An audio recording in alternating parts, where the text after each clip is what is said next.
to meet you. Nice to meet you, Joe. Prepared nice questions that I read everything on your webpage, by the way. And Cool. also I saw nearly every interview you did for this album. So I don't want to ask you the same questions all over again and again. But Okay. I want to tell you that first, congratulations. It's great produced and it sounds phenomenal. And Thanks. I appreciate it. uh, it's really good. And by the way, I have to tell you this that you know all your solo albums, I can easily tell this one is like a lighthouse, man. A lighthouse? Yes. Well, it's personal. I don't know about I don't know about a lighthouse. I'm certainly, I mean, if it gets attention like a lighthouse, great. But There's a it's really just a personal statement journey. milestone for me. I found it very very mature and very melodic and very well produced, and I'm really happy because in the Toto camp everyone is an amazing musician, but your producer chops are incredible. Well, thanks. It's I just love doing it. I love having something to do, and so I suppose you get better at it if you just keep chipping away. But that's really all it is. But that album was a was a personal quest. To get that out. I really just wanted to hear it myself. So I'm happy that people are digging the sound of it.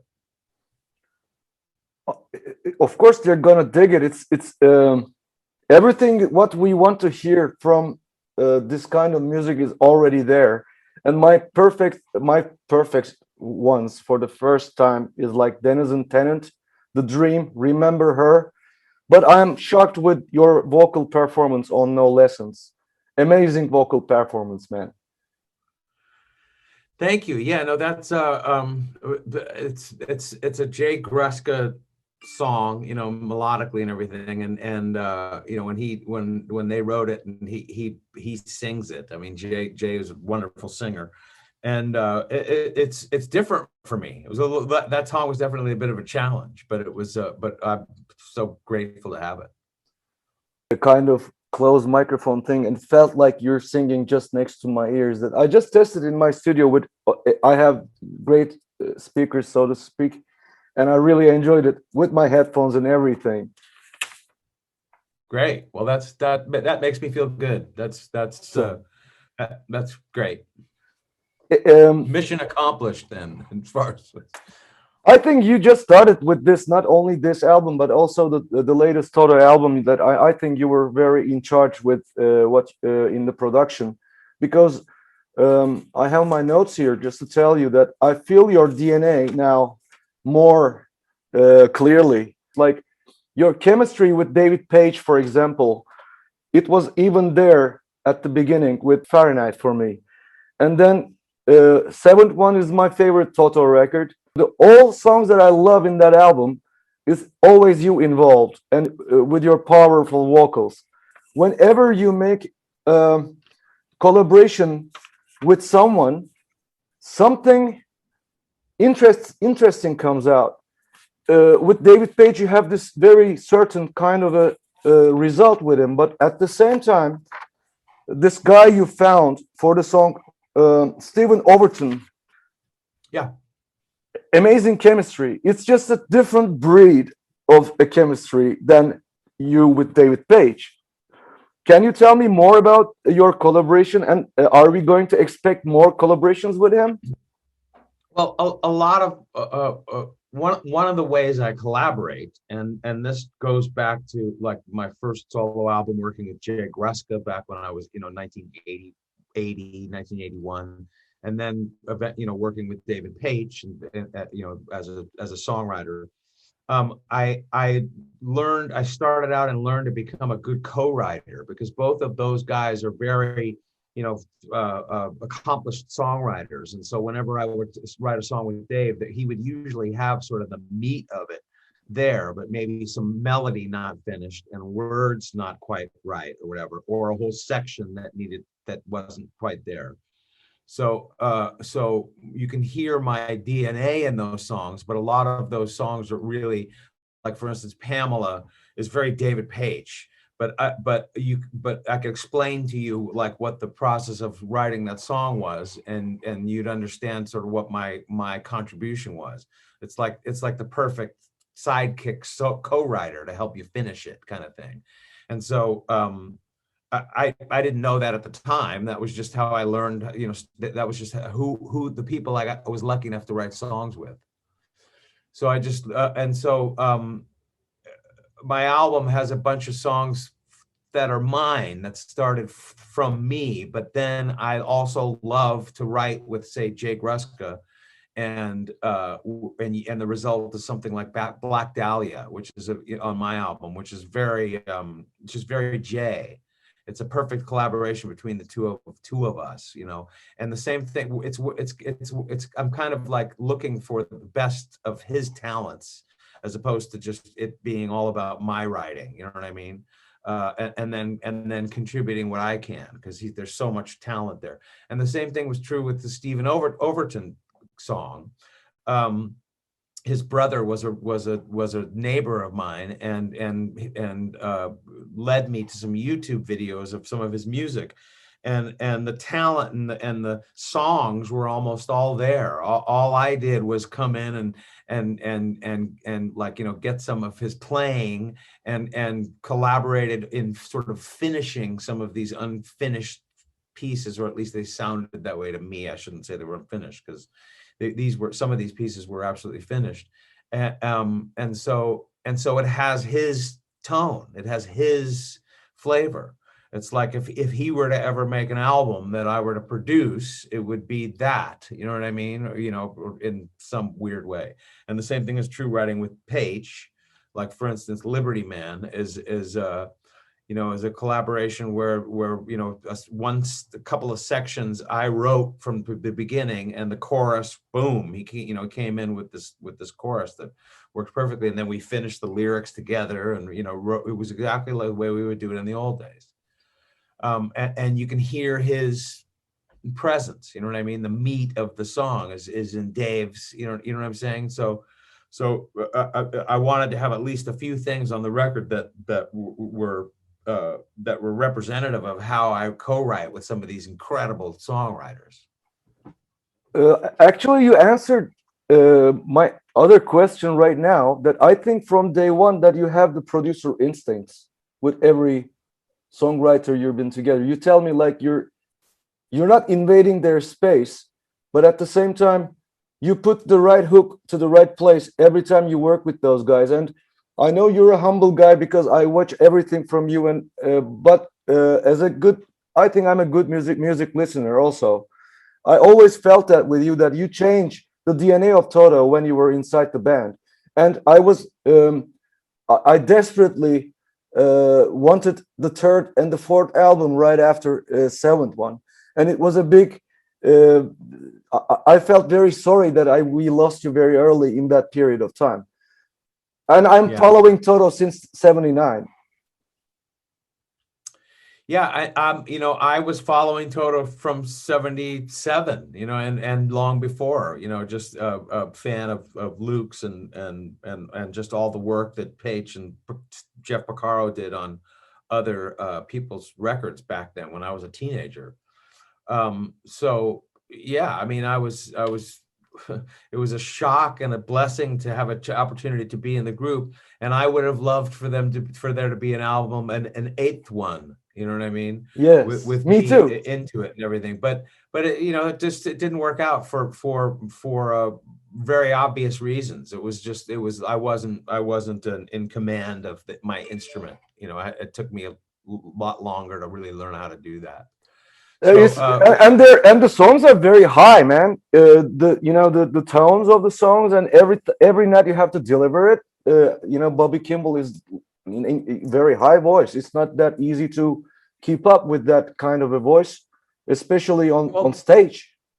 Well, exactly, and when those guys started, the original 6 guys, and they toured, for the, the album with Bobby and the original 6-man band and stuff, they had the same vocal issues that back then too. I mean, Of Bobby's course. a naturally gifted singer and stuff, but no one could sustain all of the parts that are on the records, you know what I mean?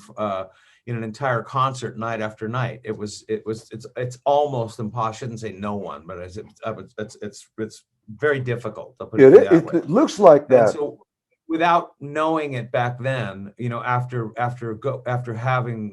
losing a lead singer and gaining another one, and then losing another lead singer and then gaining another one, everybody was very paranoid about Of vocals course. just in general. And the reason was because guys would go on the road, whoever was in the band, and have a tough time, doing it. The fix is to change some keys here and there. And also one of the fixes that we have nowadays, which we didn't in the old days, was in-ear monitors. In the old Of days, course. all of rock singers, and still a Sure. lot of them today, just use wedges. And you hear the whole band, behind you, and you're singing way louder and harder than you have to in the first place. So you're not only singing like in the top range all night long, but you're singing harder than you have to. And then if you do anything after or before the show, like talking too much or hanging out Of afterwards, course. or Not drinking too sleeping or much, what, yeah. if you do any of that, it's like it becomes impossible to keep the instrument together. But no one really knew that back then. We didn't have or at least I didn't have the maturity to realize that and to say something. And also the guys in the band, they were sort of all very rightfully so uptight about singers. And so they just wanted somebody to be able to come out at night after night and do the job, and without having to, without having to talk Yeah, about it too yes, much. So it was, exactly. Yeah, of course. And by the way, found several bootlegs from your era on YouTube that you can see some nights from, Fahrenheit and Seventh One. And you know what? You have this enormous energy, and you brought a punch. It's like I love Bobby Kimball. It's a different thing, but with you, it was a young attitude was there, and I would love to hear if Toto had a professional recording from one of those nights to put it out someday from that era, because I think you did an incredible job all the time, most of the time. I don't know the answer to that question, but I'd be very curious to see if there was a board recording somewhere still that existed where we could get a hold of the individual tracks and perhaps, remix it a little bit. That would be outstanding. I know if you go on YouTube, you can see, some performances, but a lot of them are captured in from somebody's personal tape recorder or video camera or something. Mm-hmm. So, but the answer to the question is I don't know if any of that material sort of exists, like if it was recorded off of the board. You know what I mean? Yeah. Good question. Thank you. And also, I would love to see you produce other artists' albums too. That because I think you have a special ears for this. I think you can produce other artists as well, or not only your own album. Well, listen, I would love to. I would love to be involved with other artists and do that. If the opportunity came up, I of course would be way interested. Awesome to know for this. What DAW are you using at home? Logic and Pro Tools. Logic for the main body of the work and building and all of that, and then Pro Tools for the more finely detailed audio editing, that kind of thing. And what about the drum programming? Which software are you using? Because you're drumming. I know that you were a drummer before, and in your family there were drummers. I know everything about you in that part, but I would like to learn, because I know that it's very important to program it naturally, like a drummer, not with 6 arms drummer, but with a clever, how to use the hands and everything. But which software are you using for this? Well, I'm using Contact, native instruments Contact, and in Contact I have a library of a bunch of different things, Also, and a the bunch drums of are different. coming from there. Yeah, I have several kits, just in there, and with whatever I start working on, I could usually, if I'm going to do a drum thing where I'm going to be playing it, as opposed to, looking for a loop or something like that. But in general, I have some kits in there, and I play them. I play it on the keyboard like I was playing the drums. I'm also like that. It's so funny that I had this memory with Pat Mastelotto. I found him in 1998. It was the first day uh, internet was in my house, and in 45 minutes I found his email and I emailed him because I was at the same time working in a big studio with SSL and everything, and I was recording a lot of ethnic musicians with some percussions, some ney flutes and everything, and I was my custom samples, and I wanted to send them to him. And after 3 months, he decided to make a visit to me. And when he was here, I never forget that because I love him from his Mr. times, and King Crimson was something afterwards. But because I always used to play with my fingers with the drums, and he was so shocked when I did those, like, it's a craft that not everyone can do, because you can't put to take the mouse and you put the dots on the screen like that. So it doesn't happen that way because we need the dynamics. You push it hard and then you play it slow, and so I totally get it, and I love the way you programmed the whole thing. Well, thanks. Yeah, that's what I do, and then what I do is I just individualize every instrument in the kit, and make audio out of each separate one and stuff, and mix it like you're mixing a record. Just Beautiful. you know what I mean. Treat it that way, like you've just recorded somebody's kit, as opposed to just playing the drums and having it as a stereo pair. You know what I mean? It's awesome. So, yeah. And also, I wonder how you mixed this album. That were you together with the guy who was mixing it in the same room, and it was before COVID or it was during the COVID? Well, it was during COVID. There was nobody else in the room. It was just me. I mixed it right here, where You I'm did sitting you talking mixed to the you. whole album. Yes, except for two songs. The two songs with Jay Gruss. That one song I wrote with Jay Gruska, and the other song that he wrote with his wife, the ballad. Oh, because you know why I ask you the question? Because it was my mistake probably that because I was going to ask that question to you because I know that you produced it, and Jay only produced two songs from that album. And Right. there was this information on your webpage that it was mixed in a kind of a studio name was there. That's why I wanted to ask you, and I want to know now more because this album is not an easy mix. A lot of layers, and especially Denizen Tennant is an incredible. It's interesting also because I called it a puzzle when I heard it, Yeah. and I read Yeah. it on your page afterwards, and I just read that it was something like that for you too. So it's Yeah. like Exactly. a lot of little secret things there that I discover whenever I listen, and I love those surprises. And it's a very there's a depth in this thing, the whole thing, that I think, how can I say this? Maybe I'm gonna cut this out, but this is better than the sound of the last Toto album, man. Well, thank you. I appreciate that. The last one sounded great, but the you know th this time I just had access to better stuff. As maybe is one of the reasons. I mean, to be honest with you, I think it sounds better as well than the last. It's What more do I like? clear and depth, and at the same time, it doesn't sound like digital. Yeah, I mean it's a mix of both of those things. But a perfect example like you're talking about with Dennis and Tennant is I call it a rhythm puzzle. It's like it's like it's and just finding all of the different sounds and figuring out how to make them speak. You know what I mean? As clearly as the vocal. I don't know. It's just kind of a fun and interesting thing, and and then also at the end of the day, also I got lucky. I mean, some of those mixes, if I went back and tried to do them again right now, it would never capture exactly, what it was when it happened. But my method is pretty much the same.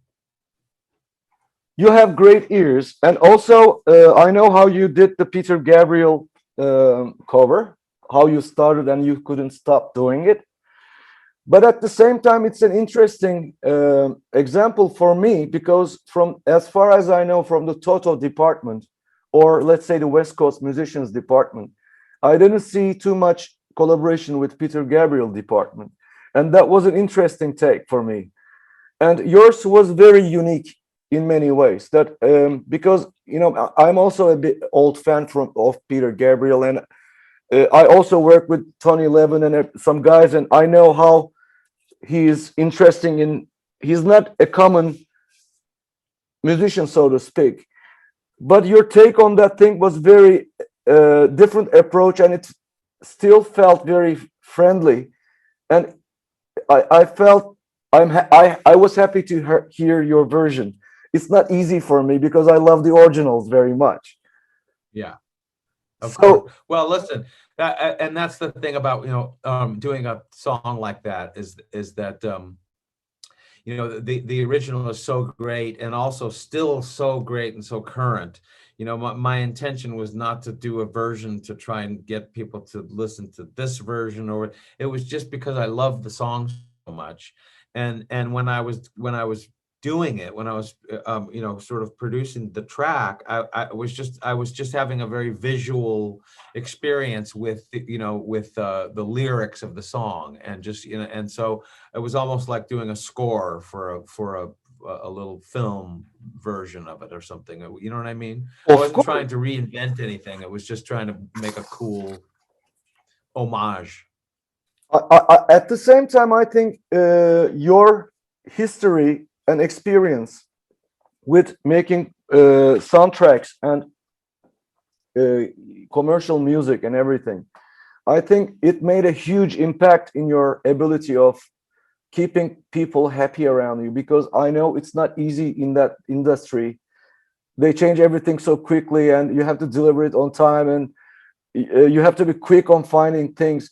And that's why I think I really enjoyed your album, and that's I felt like you gave a promise to us that we would like to hear more music from you very soon, please. Not soon as I mean every year, but you know. Well, that's the plan. I mean, listen, I mean, right now that I can't, what I really want to do and be doing is go on the road. I really want to be working and performing live, but I can't do that right now. And one of the things that I do when I'm not on the road is I go to my studio and start, creating, just to keep my mind going. So the bad news is that it's looking like next year before we're going to get a chance to come out and do any concerts. The good news is that I'll probably produce more stuff in that time. If there's interest in people hearing it past the actual producing of it, that would be great. But that's the plan anyway. I heard you working with David Page now for an album, possible album.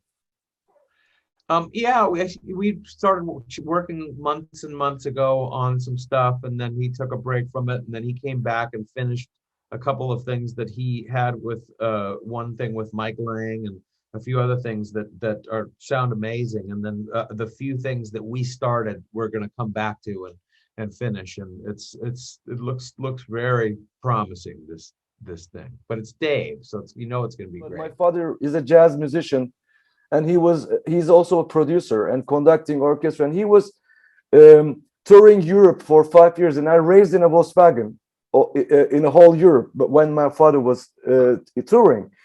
And my Wow. grandfather is the first man who opened a private music school in my country. So I want to ask you this question because I was raised with my father, and my father is a way better musician than me because he can read and he can conduct this orchestra and everything. How is this feeling, to be a son of this amazing composer that your dad? It feels, I'm very proud. That's how it makes me feel. He's, I mean, not only an amazing composer, but he's just an amazing guy. And he's unbelievable. 89 years old and still, God bless him. as sharp as anything. And people, still asking him to write, they're a movie for them. They're, doing, I think they want to do another Indiana Jones. And I mean, he's an amazing guy, and always been an incredibly supportive parent. So it makes me feel grateful. Beautiful. So, when you were raising up, was he supportive to you with your music? Or my father, for example, like I had this little mini studio with 4 tracks that I was always recording my stuff with it. And when I was bringing to my dad was always good to me, but at the same time, he was like, "Go back to your room and work more about it." I had to go back to the room and, never he never gave me this until something really I did. Well, a little bit of both, because my dad is very professional, and music is extremely important to him, and he's studied it all of his life since he was a little kid, and so naturally it would be very important to him. So when he works and does film scores, the musicians that he hires are the very best, are the best players and the best readers, and people who really understand the history of music and stuff. That's what's important to him. So he was always supportive and always with a smile on his face, and he never forced me to go back and study and practice in my room. But at the same time, he would give me a thumbs up only when there was something to give me a thumbs up about. You know what I That's mean? very important. That's a milestone, for example, for me with my dad. So I totally get what you tell me here. Yeah. So I mean, I definitely, he would go, yeah, that's cool, if I played him something or just, but it was only when if I did anything well that warranted a compliment, then I would get one, But he always supportive and never forceful. But music's important to him. That's the history of it, and the lifetime that he's dedicated to it and stuff. So he takes it seriously. Beautiful. Please send my regards and God bless him for being around and doing this beautiful music all through the years. He's a legend, and he should be. I'm sure he's proud, but you're a legend too, man. Thanks. Listen, I've been lucky. Listen, I've sort of bopped around from one thing to another. After Toto, I've composed television music, which is one of the places I learned a little bit of engineering skills. But I've done so many different things. But I consider myself really lucky. I really I do. also heard some stories from Pat because I know that you work with Pat on a project with the drummer Pat. Well, yeah. Well, Pat toured with Jay Graydon Yes, I think it was the first one that we did in 1994. yes.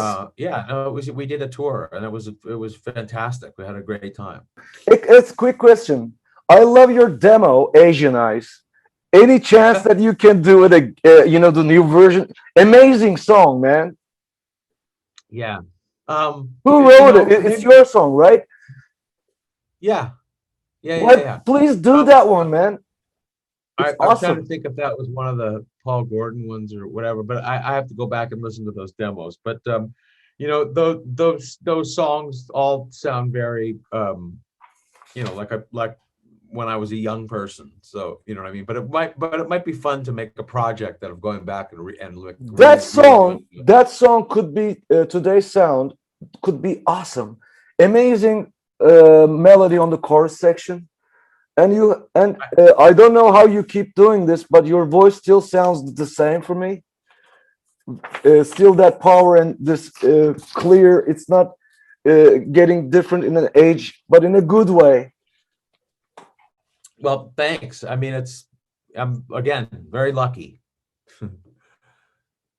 So you know what I mean. Awesome. To be 60 and still have a voice. So it helps to be on the road. I got to be honest with you, just to keep it in shape. Is really helps. Being unable to tour has been difficult. So Of course. Thank you very much for this. It was a big honor for me to talk to you, and I hope to talk to you one day again. And when we finish this, I would love to send you special custom samples that I do, all ethnic instruments, some ney flutes, and I just make them interesting because we always work with Pat for different projects. right. If I can get your email address from Steve Karras or any place, I would love to Yeah. send them to you if you want. Yes, absolutely. Just talk with Steve, and he'll make sure that I get them. Thank you. Thank you again, and congratulations on this beautiful album of yours. We love you very much, and please take care of yourself over there, and be safe with this COVID thing. Thank you. You too. I hope to Thank see you you. soon. Thank you, man. Take care. Bye-bye. Take care. Bye-bye. Bye.